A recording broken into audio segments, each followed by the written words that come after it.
गिबियावनो बयखौबो आंनि चेनेलाव बरायनानै लाग्रोबाय। आसा खालामो बयबो मोजाङैनो दङ। दासिमनि मोननैसो खौरांफोरा जाबाय। उदालगुरि जिल्लायाव जादों मोनसे खास्रि-बिस्रि जाथाय। खास्रि-बिस्रियै बुथारदों सासे 8 बोसोर बैसोनि हौवासाखौ। दंफां हाग्रा मेसिनजों हाखावनानै खास्रि-बिस्रियै हौवासाखौ बुथारनायनि अजद थिखांदों। उदालगुरि जिल्लानि मेदिपारायाव बे इनाय जाथायाव जिउ गोमादों रसिद आनसारि मुंनि सासे उन्दै हौवासाया। बे जाथायखौ लानानै उदालगुरि जिल्लायाव मोनसे सोमोनांनाय थासारिया सोमजिदों। मिथिनो मोननाय बायदिब्ला उदालगुरि जिल्लानि मेदिपारा गामिनि आजाद आलीनि फिसाज्लाखौ आयेननि बेरेखा दंफां मिलनि कर्मचारी मजनु आलीया बुथारनायनि नखरा गोख्रों अजद खालामदों। नखरा मिथिहोनाय बायदिब्ला 8 बोसोर बैसोनि रसिद आलीया क्रिकेट बेट बानायनो दंफां मिलाव थांदोंमोन।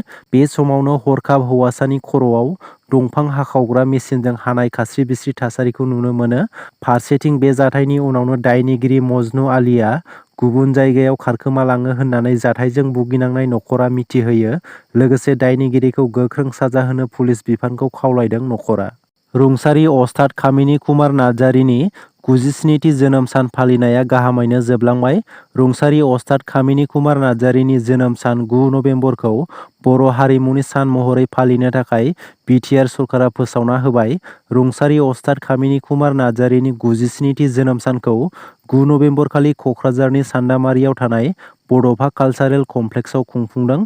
अस्ताद कामिनी कुमार नार्जारिया बर'नि हारिमु फोथाराव मैखोमै बिहोमा होनायजों लोगोसे बर'नि हारिमुखौ माहारियारि थाखोआवबो सिनायथि मोनहोदों। रुंसारि अस्ताद कामिनी कुमार नार्जारिनि 97थि जोनोम सानखौ 9 नबेम्बराव फालिनाय समाव बिटिआरनि गाहाय खुंगिरि प्रमद बर' बिथाङाबो बाहागो लादों। बयनिबो हेफाजाब आरो मददजों हाबाफारिया मोजाङै जाफुंसारनायखौ लानानै साबायखर बावनायजों लोगोसे दुलाराय बर' हारिमु आफादनि गाहाय नेहाथारि बिजिरगिरि बसुमतारिया गोजोननाय फोरमायदों। बिटिआर गोरोबथानि दफा बायदियै गं 10 फरायसालिमाफोरखौ नबेम्बर दाननि गेजेरावनो प्रभिन्सियेलाइज खालामनांगौनि सरकारनिसिम एबसुनि दाबि। बेखौ लानानै मिरु एबसुनि आफादगिरि दिपेन बर' बिथाङा माखासे गोनां बाथ्राफोरखौ बुंथिनानै होदों। बेखौ लानानै आसाम सरकार बिटिआर सरकारनि सेराव खेबनै खेबथाम गोबां खेब मेल मिटिं जालांबाय। माखासे गाइडलाइन्स आरो एक्टखौ लानानै बेयाव जेंना नुजादोंमोन आरो मिथिनो मोननाय बायदिब्ला जि कनकारेन्सनि बाथ्रा, इस्टाब्लिशमेन्टनि बाथ्रा, जयनिंनि बाथ्रा माखासे बेवहाय गाइडलाइन्स दंमोन। जायनि थाखाय बेवहाय कलेजफोरा नर्मेल प्रभिन्सियेलाइजेसनाव थालांदोंमोन। दिनै बेखौ कनसिडार खालामनानै गैया खालामनाय जादों आरो जायनि थाखाय मोनथाम क्राइटेरियाखौ लानानै दिनै प्रभिन्सियेलाइजेसननि खामानिया सोलिगासिनो दङ। बेखायनो मिरु एबसुआ दाबि दैखांदों दि गोख्रैयैनो नबेम्बर दाननि गेजेरावनो गं 10 फरायसालिमानि प्रभिन्सियेलाइजेसना जानांगौ। आरोबाव गं 16 फरायसालिमाफोरा थालांबावगोन बेबो थाबैनो जानांगौ होननानै दिपेन बर' बिथाङा बुंबावो। कक्राझाराव फिन आरोबाव हानजायारि जिनाहारि खालामनाय जाथायनि सन्देह'। थांनाय सानखालिनि हराव आखाइ आथिं खाख्रबनाय आरो खुगा खाथेनाय थासारियाव गारनानै गालांनाय जाथाया सोराङाव फैदों।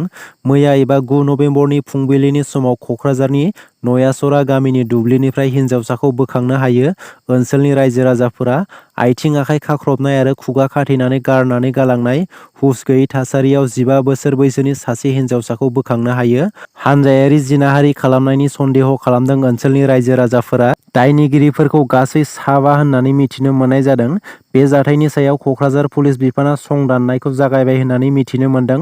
कक्राझार पुलिसनि गोख्रों नायबिजिरनायनि उनाव सालाकाथि जरेगाव गामिनि हुसेन आली शेखनि फिसाज्ला 19 बोसोर बैसोनि सामिनुर शेखखौ हमनो हायो। दिल्लीनि बारहावानि थासारिया गाज्रिनिफ्राय गाज्रिसिन महर लागासिनो।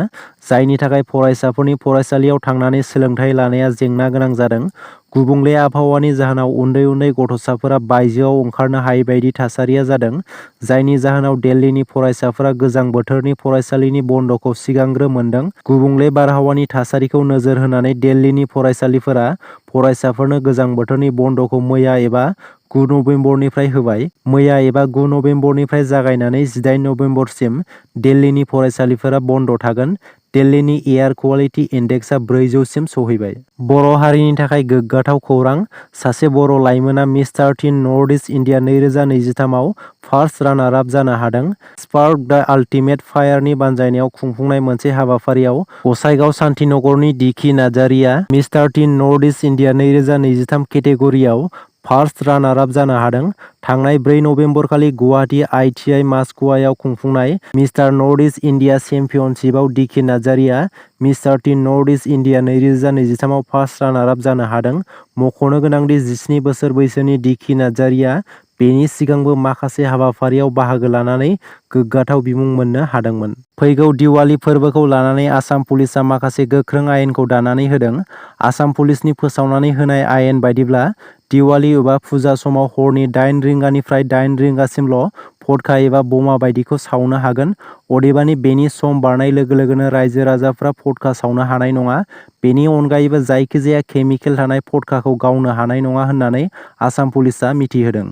आलफानि मुङाव रां दाबिनानै सानै बर' सुबुङा हमजाबाय।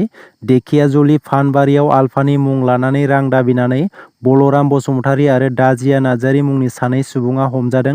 धेकियाजुलि फानबारियाव आलफानि मुङाव रां दाबिनाय रांखौ लांनो फैनाय समाव रायजोनि आखाइयाव गोग्लैयो।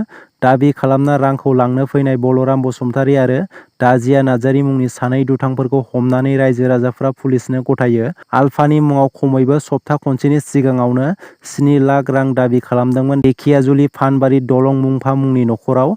आलफानि मुङाव पिस्तल दिन्थिनानै रां लांनो फैनाय दाजिया नार्जारीनि न'आ क'क्राझार जिल्लानि आरो बलराम नार्जारीनि न'आ धेकियाजुलिनि गग्रा कसारी गामिनि।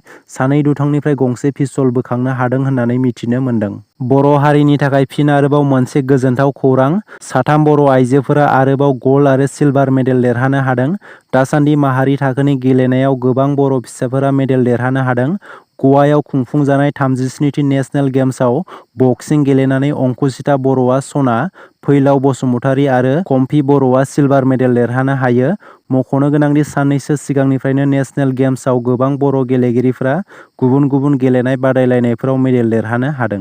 दिनैनि खौराङा एसेनोसै। आसा खालामो नोंथांमोना खौरांखौ खोनासंनानै मोजां मोनबाय। खौरांखौ मोजां मोनदोंब्ला मोनसे लाइक खालामदो। लोगोसे सानफ्रोमबोनि खौरां मोननो थाखाय आंनि SB रादाब इउटुब चेनेलखौ साबस्क्राइब खालामनानै लादो। गोजोन्थों।